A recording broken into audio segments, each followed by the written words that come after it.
Oke, Ustadzah sekalian, Ustadz dan Ustazah, Ibu dan Bapak sekalian, teman-teman semuanya, para kiai dan ajengan, tentu saja kita akan membahas pembahasan utama, yaitu terkait dengan epistemologi ilmu dalam Islam. Tadi sebenarnya sekilas pandang tentang la ta'lamuna syai'a, tapi sebenarnya bukan itu tema utama kita ya. Nanti saya akan tanya juga tentang fitrahnya. Nah, hari ini kita akan bicara tentang tafsir tarbawi ya, tadi di surat An-Nahl ayat ke-78. Ya, saya ulang lagi tapi di yang berikutnya, yaitu saya akan fokus kepada firman Allah Subhanahu wa taala, wa ja'ala lakumus sam'a wal absara wal afidah la'allakum tashkurun, ya.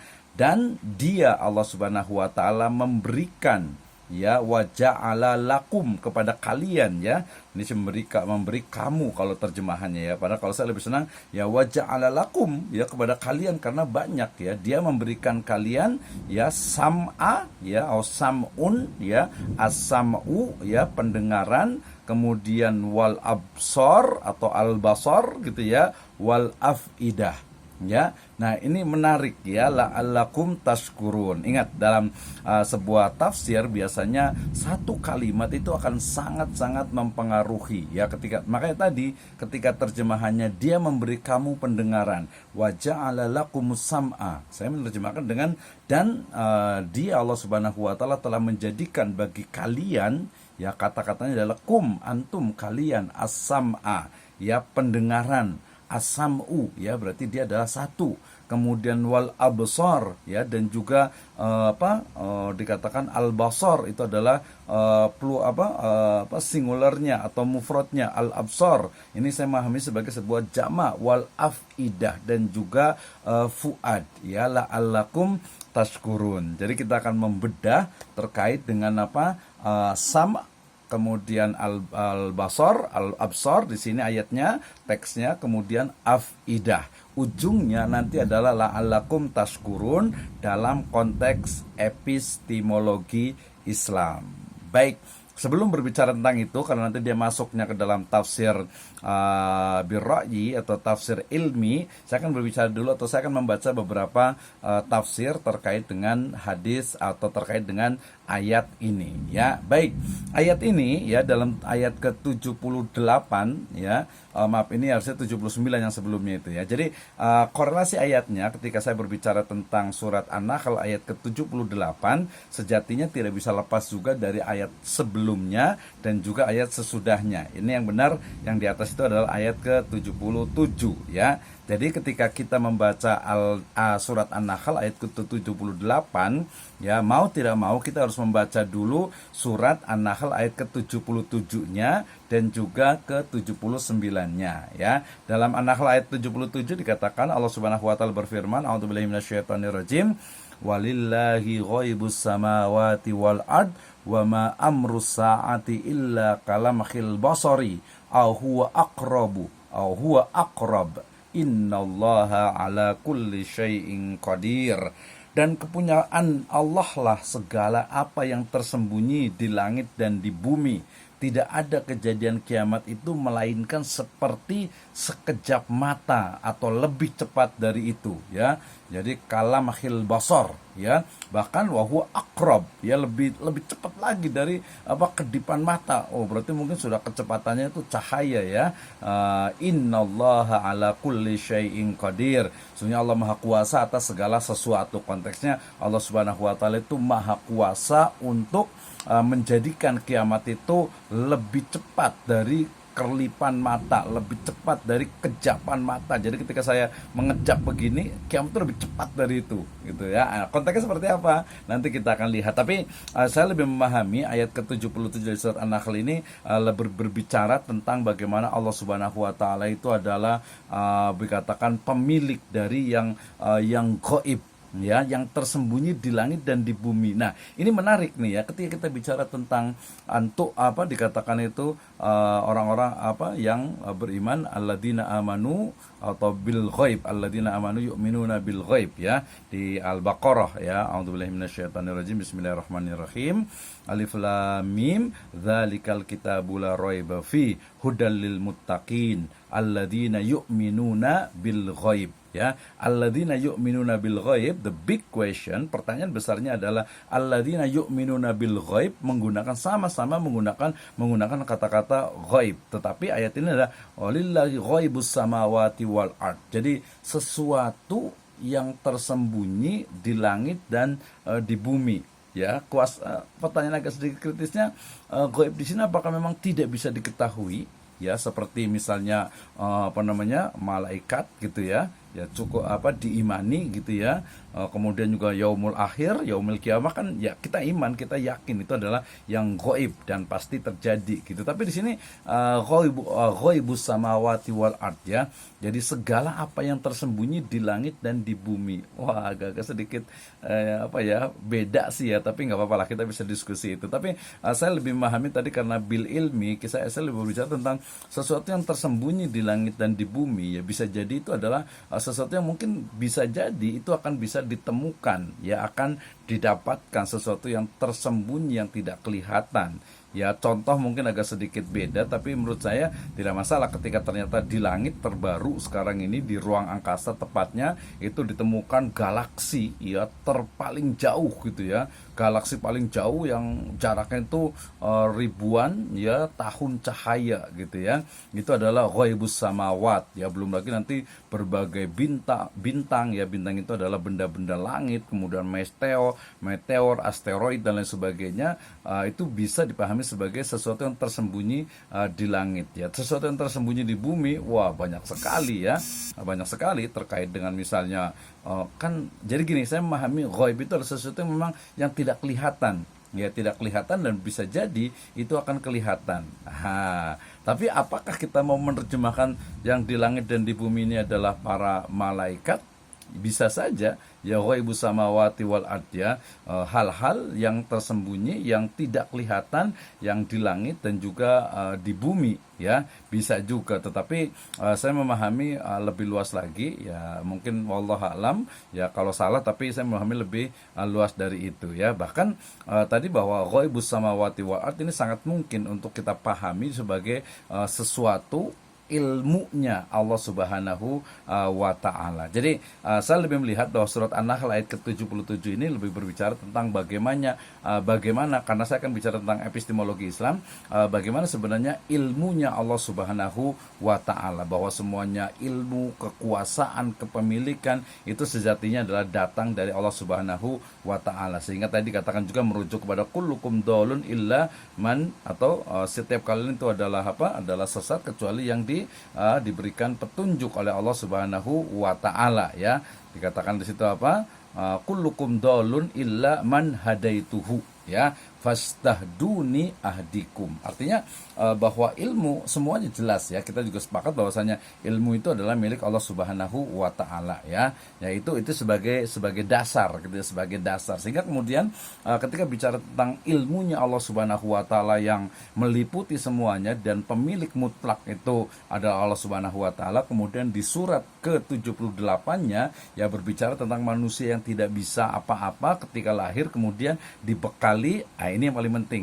Kita bicara tentang media ya, media untuk ilmu ya, tool atau alat untuk ilmu, yaitu sam'a ya, pendengaran, kemudian absor ya, penglihatan, dan juga afidah. Nah, ini nanti yang membedakan dalam konteks epistemologi Islam tentang sumber atau cara atau alat ya, atau metodologi dalam menentukan atau dalam menemukan ilmu pengetahuan ya. Nah, ketika bicara tentang ilmu pengetahuan, ternyata menarik juga ketika, makanya saya korelasikan juga dengan ayat sesudahnya di surat An-Nahl ayat ke-79 ya, di mana Allah Subhanahu wa Ta'ala berfirman, a'udzubillahi minasyaitonirrajim ya, bismillahirrahmanirrahim, alam yarau ila tayri musahharatim fid jawis sama ma yumsikuhunna illallah inna fi dzalika laayatil liqaumi yu'minun.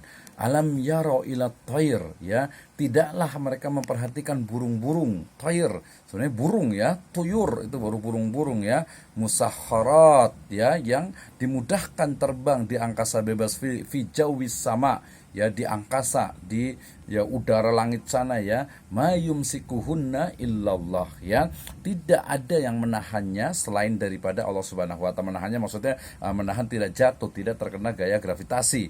Inna fi dzalika laayatil liqaumi yu'minun. Sesungguhnya pada yang demikian itu benar-benar terdapat tanda-tanda kebesaran Allah Subhanahu wa taala bagi orang-orang yang beriman. Jadi ketika tadi adalah asam, kemudian al-basar, ternyata konteks An-Nahl itu bicara tentang ini ya. Allah Subhanahu itu memberikan sebuah pelajaran ya, bahwa tidakkah mereka memperhatikan manusia? Coba perhatikan ya bagaimana burung itu terbang, ya kan? Bagaimana burung itu terbang di ruang angkasa.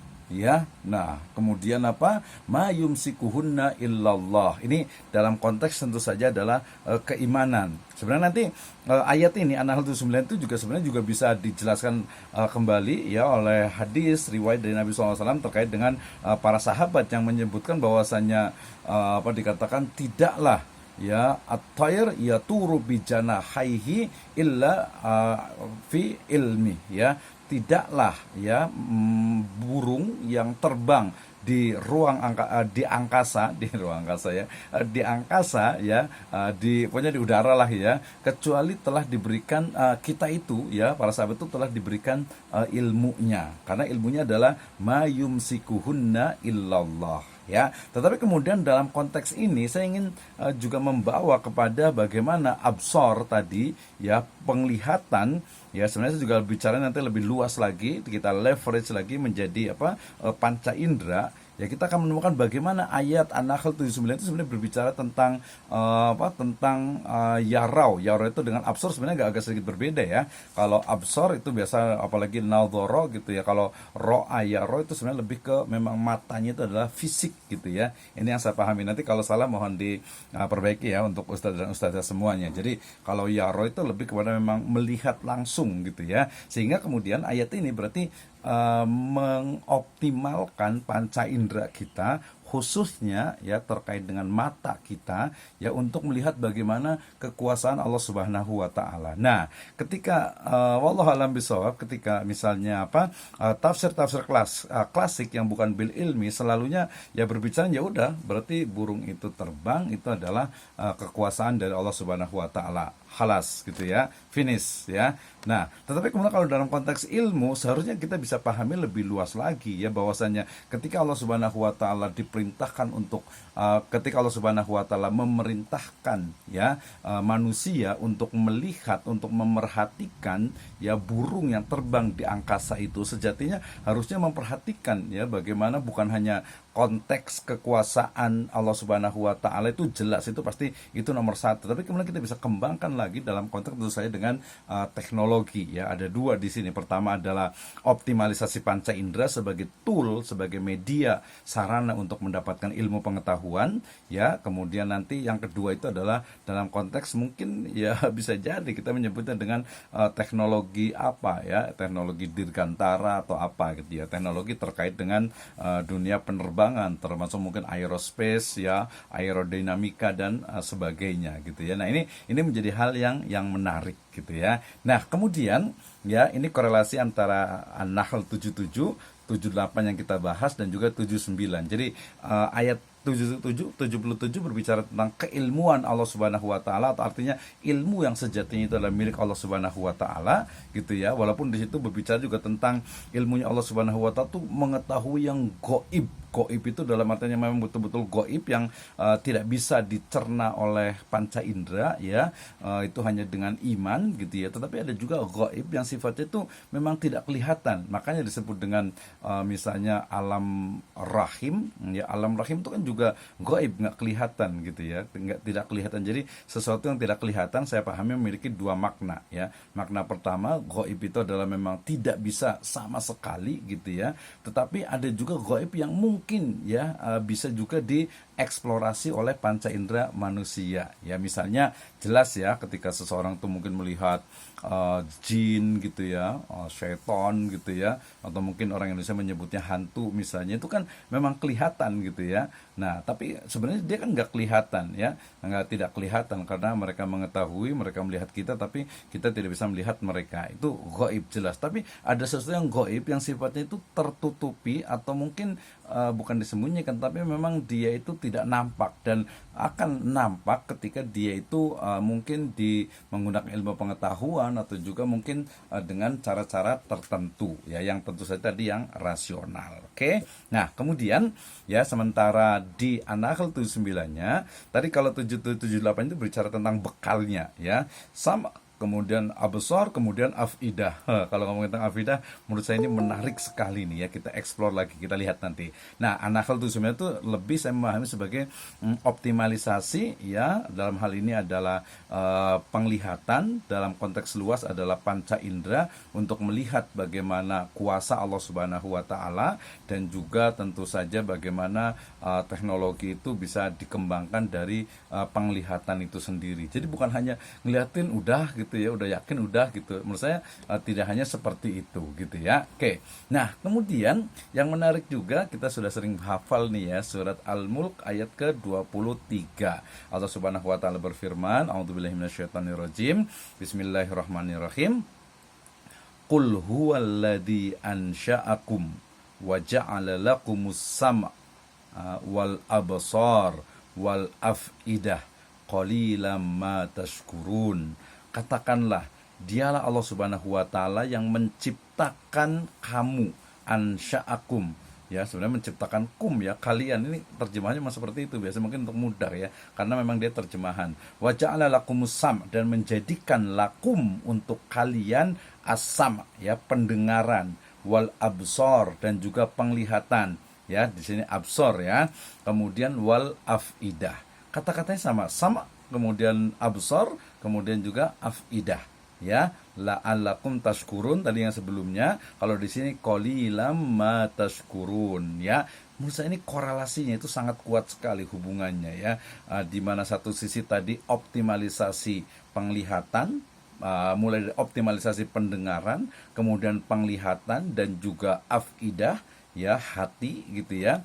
Nanti makna afidah sebenarnya juga cukup luas, sehingga kadang menerjemahnya dengan fuad ya, sampai beberapa lapisan dalam teori-teori tazkiyatun nafas misalnya gitu ya. Tapi saya memahami yang simpel saja itu adalah afidah itu adalah hati nurani gitu ya. Nah, termasuk juga sebenarnya nanti definisi akal ya.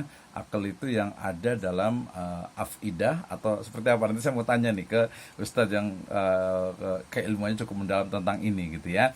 Nah, qalilan ma tashkurun tadi, la'allakum tashkurun, ini qalilan ma tashkurun. Berarti korelasinya sangat kuat sekali tentang bagaimana optimalisasi dari pendengaran, penglihatan ya, dan juga hati ya, terhadap efek atau impactnya adalah bersyukur ya.